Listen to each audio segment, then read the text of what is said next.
अब हमारी surface chemistry थोड़ी सी बची हुई है, जो एक्चुअल में सिलेबस, जो डिलीटेड सिलेबस के अगर हम हिसाब से देखें तो बस एक छोटा सा टॉपिक ही बचा है, जो तुम्हारा 22 पेज नंबर है ना बेटा नोट्स का। मतलब वहाँ तक ऐसे समझो कि तुम्हारा जो सिलेबस प्रेस्क्राइब्ड है एक तरीके से, जो अब हम जो एक्चुअल सिलेबस हमें जो इस साल करना है ना, ड्यू टू दिस कोरोना, तो फिर उस हिसाब से तो 22 पेज तक ही तुम्हारा सिलेबस है। ठीक है, मेरे बेटे को भी जैसे यूनिट 2 के उसमें हो गए वहीं तक ही कराई गई है, पर मैंने उसके बाद के भी बेटा पेजेस तुम्हें सेंड कर दिए हैं, क्योंकि अभी हरियाणा बोर्ड में ना बेटा क्लियर मेंशन भी नहीं है। जो डिलीटेड पोर्शन है वो अभी अकॉर्डिंग टू सीबीएसई एक बार तो दिया गया है, बट अभी कह रहे हैं कि शायद सितंबर के एंड में क्लियर आएगा हरियाणा बोर्ड की क्या गाइडलाइंस हैं। तो तुम रिटर्न वर्क कर लो, और मोटा मोटा मैं उसमें से तुम्हें समझा भी दूंगी बेटा, क्योंकि वो बहुत आसान है, उसमें कुछ ऐसी खास बात नहीं है। तो मैं मेन बातें उसकी फिर भी समझा दूंगी, ताकि यूनिट हमारे काबू में ही रहेगी। ठीक है बेटा, तो जो मेन हमारा 22 पेज नंबर वाला है तो उसको हम पहले समझ लेते हैं, और बाकी मैं तुम्हें थोड़ा थोड़ा समझा दूंगी। फिर आज बेटा मैं असाइनमेंट भी दूंगी, फिर जल्दी इसका असाइनमेंट दे देना बेटा, ठीक है, और जल्दी इसका टेस्ट भी दे देना। ठीक, इलेक्ट्रोकेमिस्ट्री का तो शायद टेस्ट हो गया है,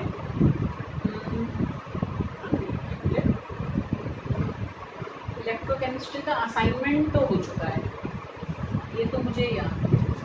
इलेक्ट्रोकेमिस्ट्री का टेस्ट नहीं हुआ है भाई तुम्हारा ना।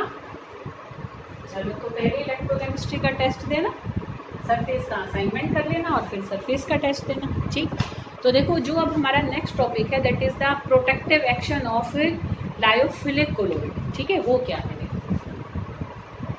Protective action of lyophilic colloid. देखो ये क्या है, ध्यान करो थोड़ा, क्योंकि 2-3 दिन का गैप आ गया, तो तुम पुरानी वीडियो को एक बार देख लोगे ना तो थोड़ा तुम्हें रिमाइंड हो जाएगा। नहीं तो मैं थोड़ा सा पीछे से लेकर चलती हूँ तुम्हें। देखो, कोगुलेशन या प्रेसिपिटेशन हमने लास्ट प्रॉपर्टी करी थी किसकी, कोलोइडल सॉल्यूशंस की, कि जो स्टेबल कोलोइडल सॉल्यूशन होता है, अगर हम कुछ ऐसा करते हैं कि उसमें जो कोलोइडल पार्टिकल्स के ऊपर चार्ज है वो ख़त्म हो जाए, वो न्यूट्रलाइज हो जाए, तो क्योंकि उन सब के ऊपर सेम चार्ज था इस वजह से वो दूर दूर थे, हम कुछ ऐसा कर दें कि उसका चार्ज खत्म हो जाए तो इकट्ठे होकर नीचे बैठ जाते हैं, and that is called precipitation और coagulation of a colloidal solution. जो कि ध्यान करो हमने देखा था कि हम इलेक्ट्रोलाइट ऐड कराकर, जो एक तरीके से सिंपल जो मेथड होता है, जो सबसे जनरल मेथड होता है to do the precipitation is by the addition of electrolytes, कि हम बहुत सारा इलेक्ट्रोलाइट डाल दें। जैसे कोई कोलोइडल सॉल्यूशन है उसमें खूब सारा नमक डाल दो तो वो सारा इकट्ठा होकर नीचे बैठ जाता है। ठीक है बेटा, तो क्यों? क्योंकि अगर उसमें पॉजिटिवली चार्ज कोलोइडल पार्टिकल्स हैं तो नमक के जो क्लोराइड्स हैं वो जाकर उनको न्यूट्रलाइज कर देंगे और वो इकट्ठा होकर नीचे बैठ जाएगा। तो दिस इज प्रेसिपिटेशन और कोगुलेशन। अब हम इस टॉपिक पर आते हैं। हमने ये पाया कि एक हमारे पास लायोफिलिक कोलोइडल सॉल्यूशन है, जैसे मान लो स्टार्च का सॉल्यूशन है।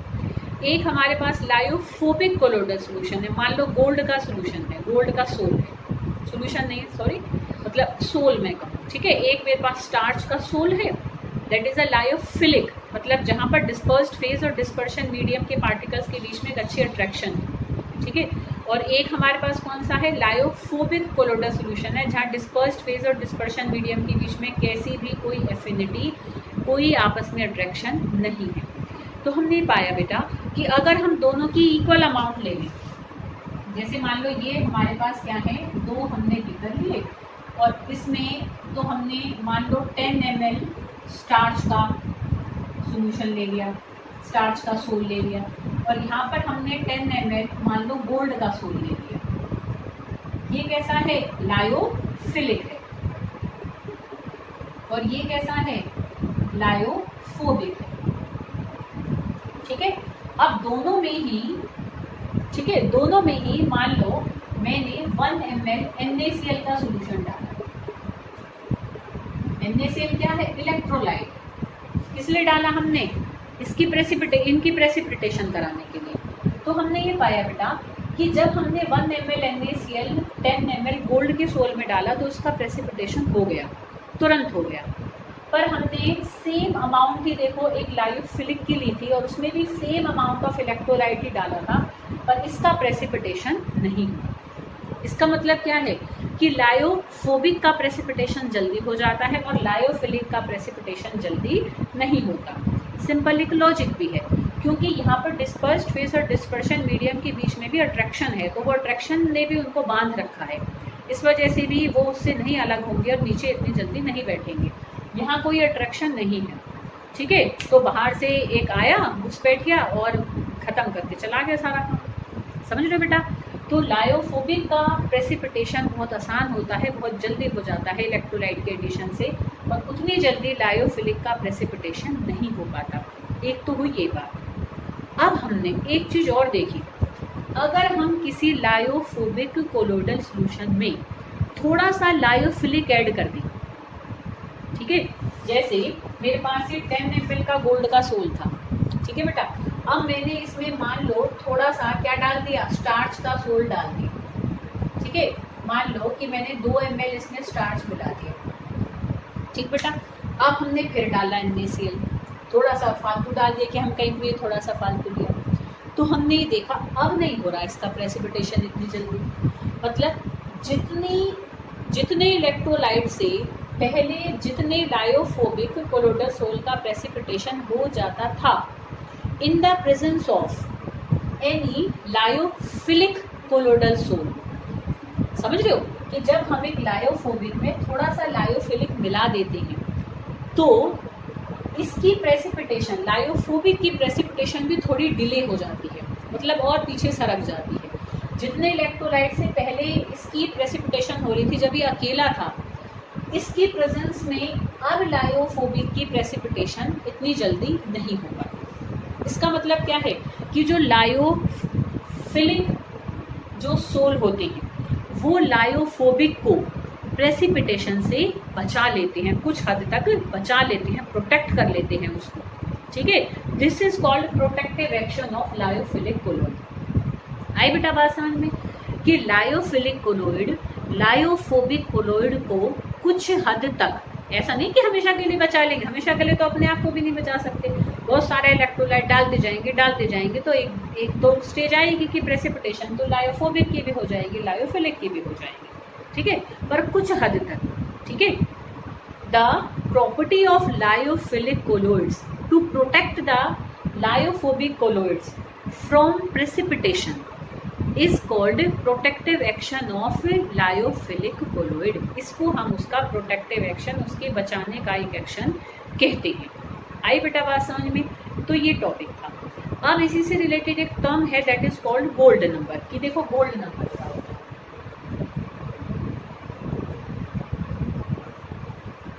ऐसे बेटा इसकी अलग से डेफिनेशन आ जाती है, थोड़ा सा टफ भी पड़ता है ये समझना, कई बार बच्चों को एक बार में नहीं आता समझ में, कोई बात नहीं, दूसरी बार में आ जाएगा, दूसरी बार नहीं तो तीसरी बार में आ जाएगा। तुम्हें पता है इतने तो मेरी भी आदत खराब है, मैं 2-3 बार तो रिपीट कर ही देती हूँ चीज़ों को, ठीक है, ताकि बेटा सबको क्लियर हो जाए, है ना। और जिनको पहली बार में क्लियर हो गया उनका रिवीजन हो जाता है तो उनको लर्निंग वहीं की वहीं हो जाती है, ठीक है।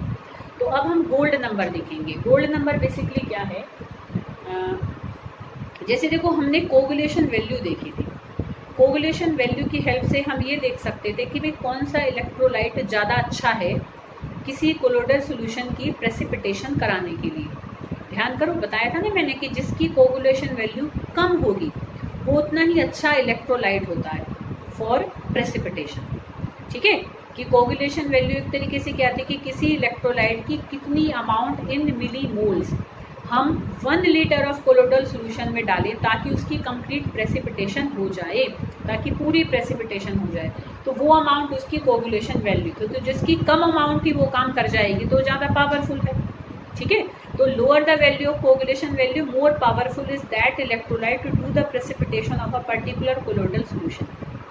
वहाँ कोगुलेशन वैल्यू क्या थी, एक तरीके से नापने का क्राइटेरिया था अलग अलग इलेक्ट्रोलाइट्स की कोगुलेशन पावर्स को, ठीक है बेटा। हमारी बात समझ में? ऐसे ही गोल्ड नंबर भी क्राइटेरिया है अलग अलग लायोफिलिक कोलोइड्स के प्रोटेक्टिव एक्शन को मेजर करने के लिए, कि कोई लायोफिलिक कोलोइड कितना अच्छा प्रोटेक्टिव कोलोइड है, मतलब कितने अच्छे से वो कोई कितना ज़्यादा बचा सकता है, ठीक है। मान लो मेरे पास 4 लायोफिलिक कोलोइड है तो अब मुझे ये जांचना है कि कौन सा इन चारों में से सबसे अच्छा प्रोटेक्टिव कोलॉइड है, कि कौन ज़्यादा बचाता है किसी लायोफोबिक कोलॉइड को प्रेसिपिटेशन से। ठीक है, समझ रहे हो। तो वो हम किसकी टर्म में देखते हैं, वो हम देखते हैं in term of gold number. तो देखो गोल्ड नंबर क्या होता है। गोल्ड नंबर देखो बेटा क्या होता है। गोल्ड पहले समझना है ना, पहले देखो मतलब जो बात आए समझ में वो समझ लो कि देखो गोल्ड नंबर हम कैसे देखते हैं कि हम 10 ml गोल्ड का सोल लेते हैं।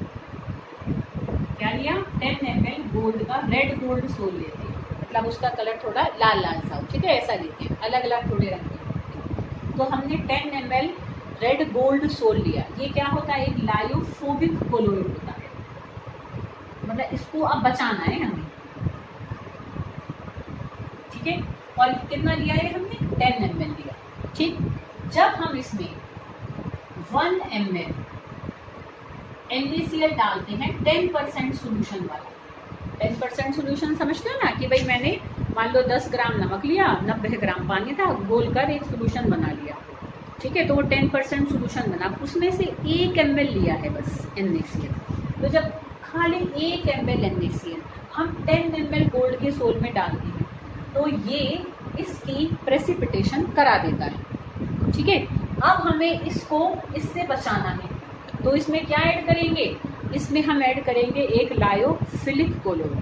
तो अब सुनना, किसी लायोफिलिक कोलॉइड की कितनी अमाउंट इन मिलीग्राम्स सफिशिएंट रहती है 10 ml गोल्ड के सोल को प्रेसिपिटेशन से बचाने के लिए, जब हम उसमें 1 ml NaCl 10% सोल्यूशन वाला डालते हैं, तो वो अमाउंट इन मिलीग्राम उस लायोफिलिक कोलॉइड का गोल्ड नंबर कहलाती है। आई कुछ बात समझ में, कुछ को आ गई होगी, कुछ को नहीं आ गई तो भी कोई बात नहीं है बेटा, है ना, जो मेरे पेट पर। अब इसमें मान लो मैंने, ठीक है, मेरे को क्या डालना है, कोई लायोफिलिक कोलॉइड डालना है, तो वो लायोफिलिक कोलॉइड इन मिलीग्राम्स में कितना डालूं।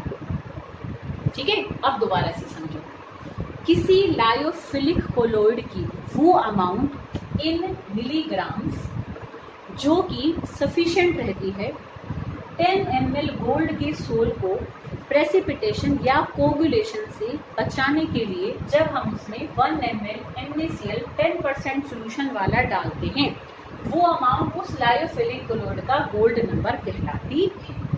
अब यहाँ पर भी वही बात है कि जितनी कम से कम वैल्यू होगी उतना ही वो अच्छा प्रोटेक्टिव कोलॉइड होगा।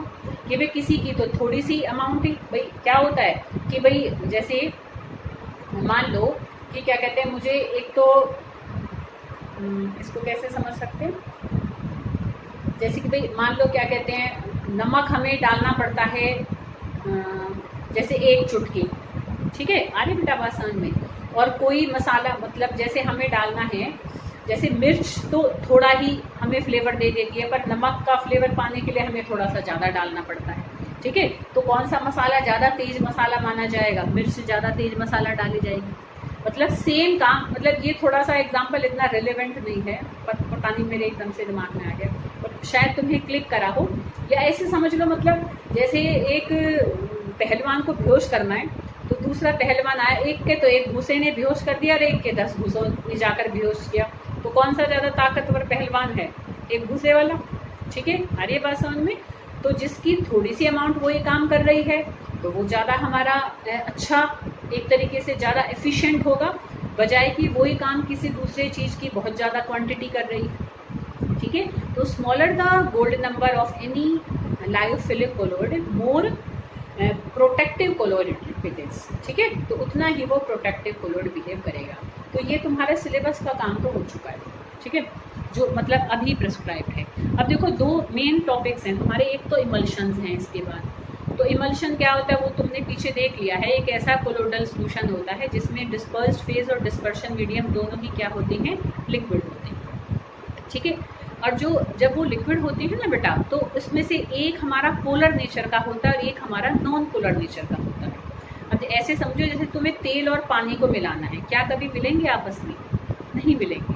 ठीक है, पर इमल्शन में हमेशा क्या होता है, एक पोलर लिक्विड होता है और एक नॉन पोलर लिक्विड होता है। स्टिल दे एक तरीके से binded together with each other. तो खैर मैंने टर्म गलत यूज़ कर ली, फिर भी दोनों एक साथ रहते हैं। तो वो एक साथ कैसे रह सकते हैं?